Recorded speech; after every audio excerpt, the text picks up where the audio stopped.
Chapter 1. Planning the tour. A successful tour starts with a good plan. You need to know where you're going to play, where you're going to stay. You need to figure out how to get there and how long you need between shows.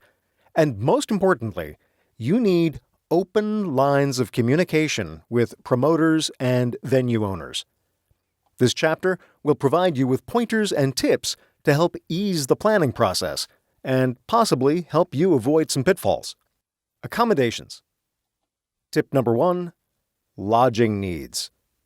One of the first things you'll want to do when planning your tour is figure out where you're going to stay. There are a lot of options out there, and I've tried pretty close to all of them. From flying into a gig to find my gear and a hotel room key waiting for me, to sleeping on some dude's lawn after a show with only 5 people in attendance. I've been there. The first question you need to ask is, how many people do I need to find beds for? In many cases, you will have from 3 to 5 people in the band. If you have a couple of support people touring with you, that means you'll need to plan accommodations for up to 8 or more people for a small independent tour. If it's just the band and there are 5 or less, you shouldn't have too much trouble making accommodations work on a budget. If you have support people with you, it could get trickier. Most hotel room prices are based on single or double occupancy, and they may charge extra if you have extra adults checking in. So just sharing a single room is not always an option if you stick with traditional hotels or motels.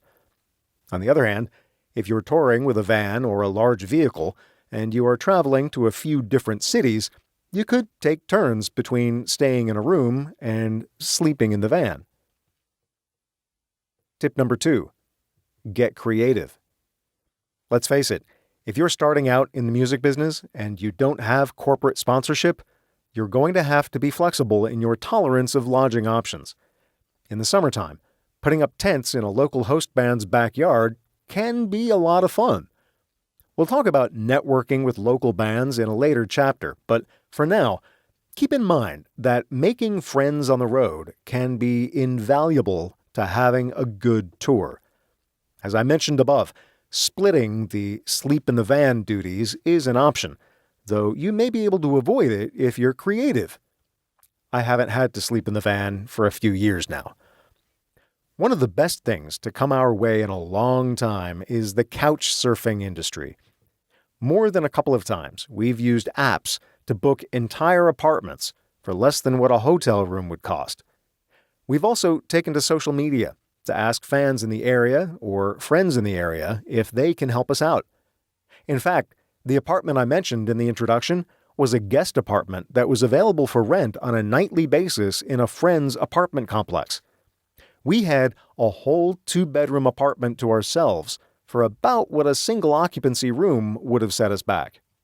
Don't forget your sense of adventure. However you do it, remember that the most important thing is making a great show happen. In my experience, some time on the road dealing with the challenges of less than perfect lodging can often make for some stellar performances. Booking. Tip number 3. Agents and unions. If you or your band are relatively new to a scene, you might consider enlisting a local booking agent or joining the American Federation of Musicians, AFM, the National Musicians Union. For example, my band plays in the larger cities around the Pacific Northwest and Mountain West regions, so we have contacts in most of those cities. If we were planning a week-long tour of the region and wanted to add some midweek shows in smaller towns like The Dalles, Oregon, Longview, Washington, or Moscow, Idaho, we might consider using a booking agent in any of those places, since we don't have established fan bases there. Another option is to take to social media and see if there aren't some local bands in the area that you can put a show together with. We've done this a lot and made some great contacts that way. Dealing with promoters and club owners. There are as many horror stories out there about shady promoters and club owners as there are audience members. And while I've certainly experienced the raw end of some deals, most of the time, as long as you act with professionalism, they will too. Communicate your needs and expectations clearly, and request clarification from them if you are unsure as to what they expect from you. If you're unsure about a promoter or a club, talk to the other bands that have played there.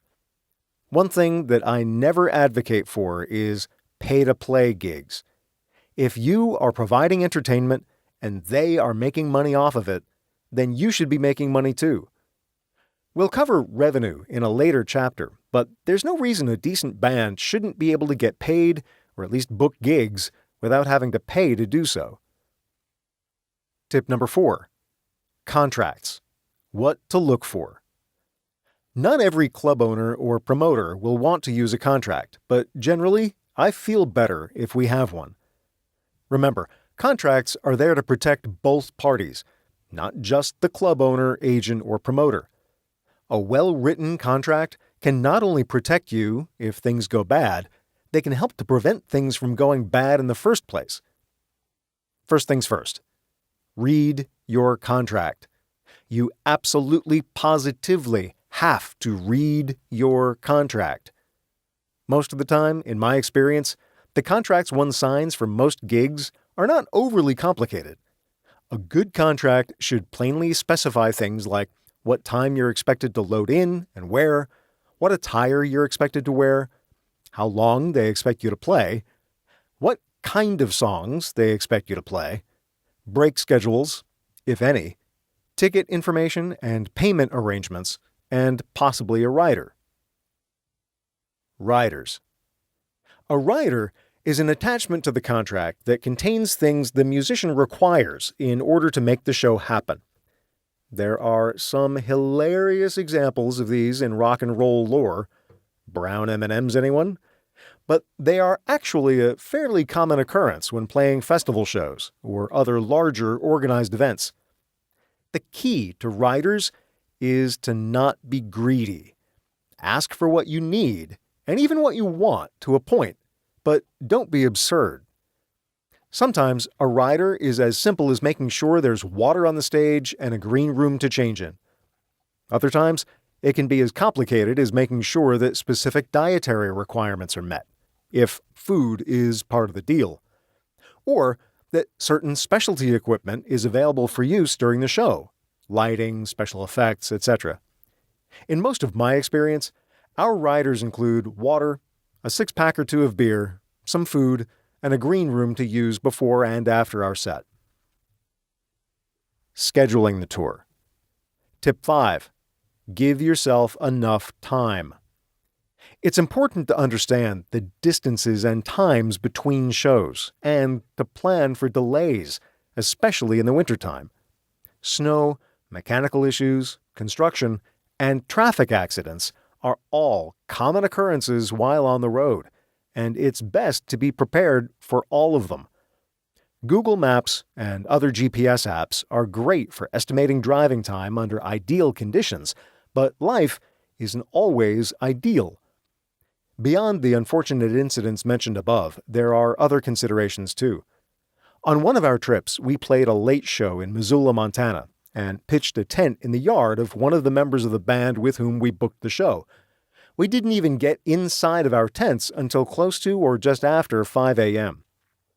Ordinarily, that wouldn't have been too big a deal. This time, though, we happened to have booked a radio interview in Boise, Idaho early the next afternoon.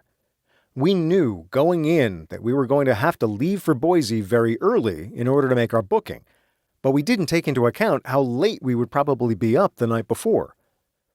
None of us were happy during the 7.5-hour drive that morning, and we arrived at our hotel room in Boise with only a few minutes to freshen up before having to walk a few blocks to the radio station to give an interview that would, hopefully, make people want to come to our show that night.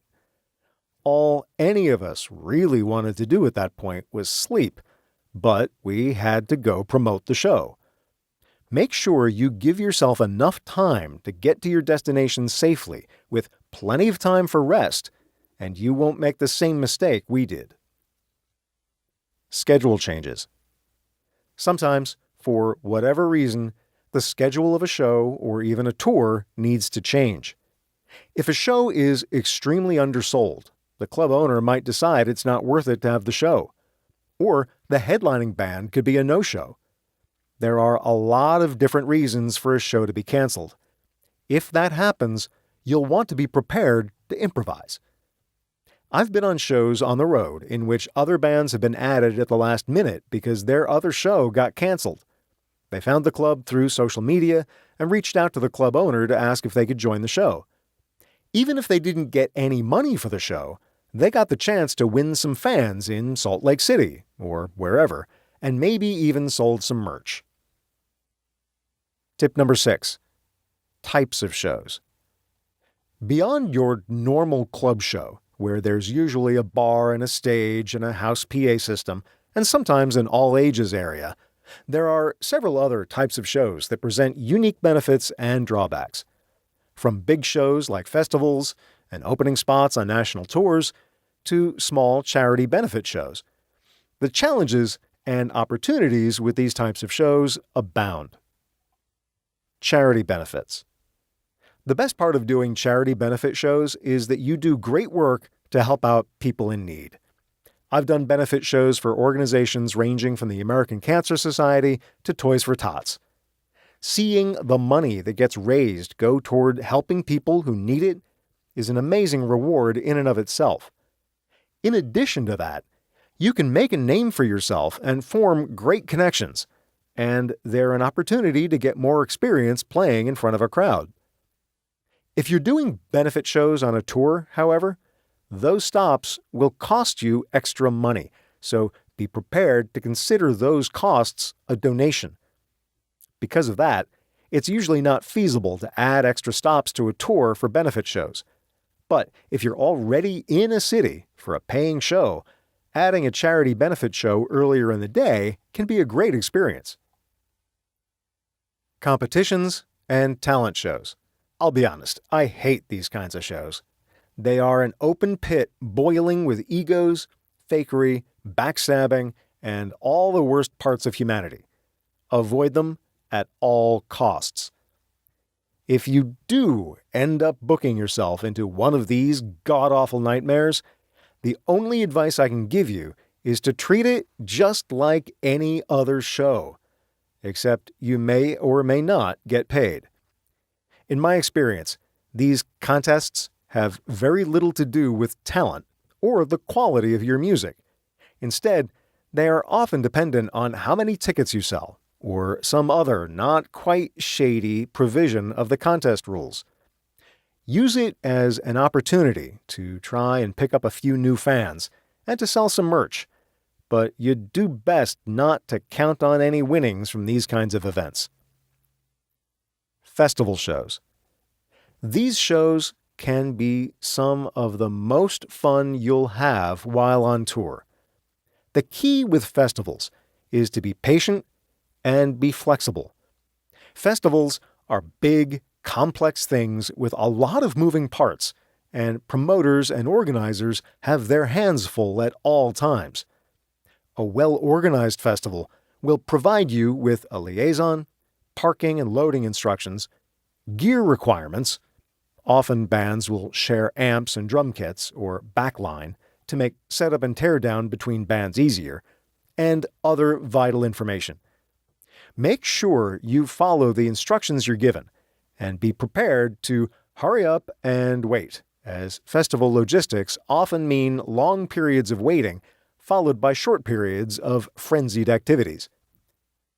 Festival shows offer a fantastic opportunity for you to promote yourself, sell merchandise, and network with other musicians and promoters. Whenever you book one of these shows, make sure you and your whole band bring your A game.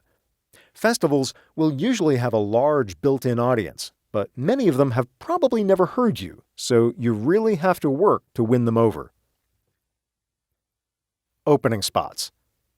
My favorite shows on tour are always the opening spots for national acts. Period. These shows have been some of the most exciting and best shows of my life. Most of the bands for whom I've opened are bands I listened to growing up in the 90s, so getting to meet and share a stage with them several times has been incredible. With these types of shows, you should be able to expect professionalism from the promoters and venue personnel, though I have had one such show opening up for a national act in a small city in which the venue's sound person was over an hour late and the promotion for the show was a disaster. No matter what, though, professionalism at these shows should be your goal. Make sure that you're where you need to be, when you need to be there. And, of course, be prepared to play a great set so that the crowd is warmed up for the headliners. Outdoor shows. Playing outdoors is a different beast. The sound can be really wonky, the weather is rarely cooperative. Often these shows are on improvised stages with questionable power setups, weird lighting phenomena, and, of course, critters. As far as sound goes, shows in large open areas are susceptible to wind. The wind likes to make weird noises in microphones and blow sound waves around to play tricks on audiences and performers alike. If it looks like it's going to rain, it probably will, so you should cover the stage as much as possible to protect your gear and yourselves. Check your grounding when it comes to power. Try not to overload any circuits. It's best to have a good supply of extension cords with you if you plan on doing outdoor shows on your tour. You will also want to clean your gear after an outdoor show, as dust can wreak havoc on electronics. Shows during the day, especially for guitar players that use pedal boards or other floor effects, can be challenging. The direct sunlight often obscures LCD displays and LED on-off indicators on pedal boards, and forget about reading your tuner in the direct sunlight. I've played entire shows in the direct sunlight where I couldn't figure out why my tone was off, only to find that a pedal had been on the entire set and I couldn't tell because I couldn't see the light. Shows at night can also pose problems for lighting. If colored stage lights are the only light sources at the outdoor venue, it will be really hard to see and connect with the audience. It may also make seeing your gear difficult, depending on the setup. A final note about outdoor shows. There will be bugs. Oh, yes, there will be bugs. I've also had random pets, like dogs and cats, join me on stage during solos. Be prepared. Wineries and breweries. These shows are usually a lot of fun. They are typically smaller venues with intimate settings. There's a lot of fun opportunities to change up your playing to match such a venue. If you're normally a loud rock and roll band, for instance, you can play more subdued versions of your songs, for instance. My band has done this in the past. For example, we've swapped an electric rhythm guitar for an acoustic, and I myself will use a smaller pedal and amp setup. It's fun for me because I get to figure out slightly different parts to play for songs that might otherwise go stale. Tip number 7. Tour support. Managers. If you can only have one support person on your tour with you, bring a manager. As a performer, your time on the road will be so much better if there's someone else there to communicate and coordinate with club owners and promoters, sound technicians, stage managers, and the like. It is an extra bed to think about, and a cut of the revenue if you take a good one, but if you can afford it, take a manager with you. Roadies. If there's a friend or two, or even significant others who want to tag along in exchange for helping load gear and run the merch booth while you do artist things, let them. It is usually not feasible to be able to pay people other than a manager to do this type of thing, though. Guitar technicians. Similar to roadies, if you have a friend who wants to come with you, and you trust that person to set up your gear for you and tune your guitars between songs, by all means, do it. I have had the luxury of such a friend on 2 separate tours, and it was amazing. Of course, the needs of the band come first, so a manager is still your best bet if you can only bring one extra person along. Tip number 8. Do's and don'ts. Do's. Get creative and be adventurous when planning accommodations. Read your contracts. Give yourself enough time between shows. Book festival shows, opening spots, and winery or brewery shows as often as possible. Take a tour manager if possible. Don'ts. Don't be late.